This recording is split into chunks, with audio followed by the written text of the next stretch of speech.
மாமன்னர் அல்லால இளையநாயகருடைய வரலாற்றை போற்றுகின்ற வகையில் அவருடைய பிறந்த நாளில் அவருடைய வாரிசுதாரர்களாக இருக்கக்கூடிய அனைவருடைய கோரிக்கையாக இருக்கக்கூடிய பரமத்தில் அமைந்திருக்கக்கூடிய அவர் எழுப்பிய அந்த மண்கோட்டை சிதறமடைந்த நிலையில் இருப்பதை புதுப்பித்து ஒரு பெரிய மாபெரும் நினைவு சின்னமாக மணிமண்டபமாக அதை உருவாக்கிவிட வேண்டும். அதற்காக பாரதிய ஜனதா கட்சியும் அதில் பெரும் முயற்சியை எடுக்கும்.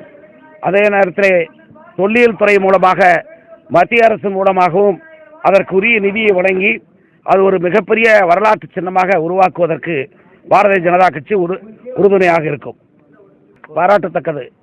அதாவது ஒரு எத்தனையோ மன்னர்கள் நம்முடைய சங்க காலத்திலிருந்து அதற்கு முன்பும் அதனை தொடர்ந்தும் குறுநில மன்னர்கள் பல மன்னர்கள் இருந்தாலும் கூட நம்முடைய இளையநாயகர் பொறுத்தவரை ஒரு மிகப்பெரிய சேவை மனப்பான்மையோடு அவர் ஆண்ட காலம் இருந்திருக்கிறார்.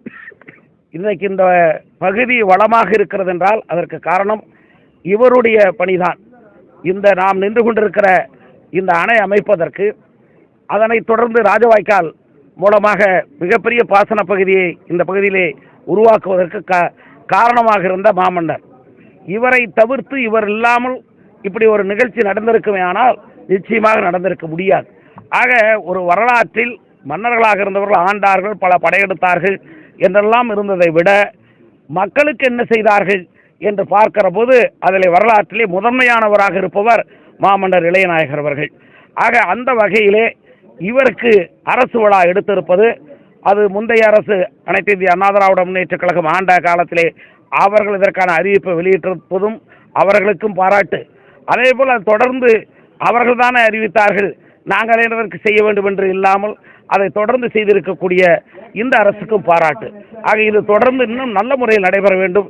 இதைவிட இது ஒரு சிலையை அமைத்து ஒரு அரசு விழாவை இப்படி நடத்துவதை விட ஒரு கோட்டை வைக்க வேண்டும். எப்படி பாளையங்கோட்டையிலே கூட நம்முடைய வீரபாண்டிய கட்டபொம்மனுடைய கோட்டை அழிந்து போனாலும் கூட அதை புதுப்பித்து அந்த இடத்துல ஒரு நினைவு சின்னமாக ஒரு மிகப்பெரிய கோட்டையை உருவாக்கினார்களோ, அதே போல் பூம்புகாரில் எப்படி ஒரு சின்னம் உருவாக்கப்பட்டதோ அதே போல பரமத்திலேயும் இளையநாயகருடைய கோட்டை புதுப்பிக்கப்பட்டு ஒரு மிகப்பெரிய வரலாற்று சின்னமாக உருவாக்கப்பட வேண்டும்.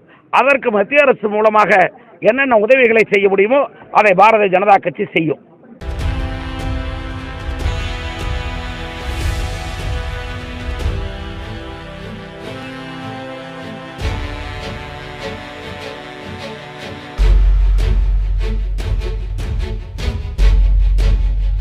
தேசத்தின் நம்பிக்கை மாத இதழ் அப்பா பதிப்பகம் இணைந்து வழங்கும் நேர்மையாளர் சகாயம் IAS அவர்களின் அனுபவ பதிவில் கடைசி தரியில் கண்டாங்கி சேலை இப்போது பரபரப்பாக விற்பனையாகிக் கொண்டிருக்கிறது.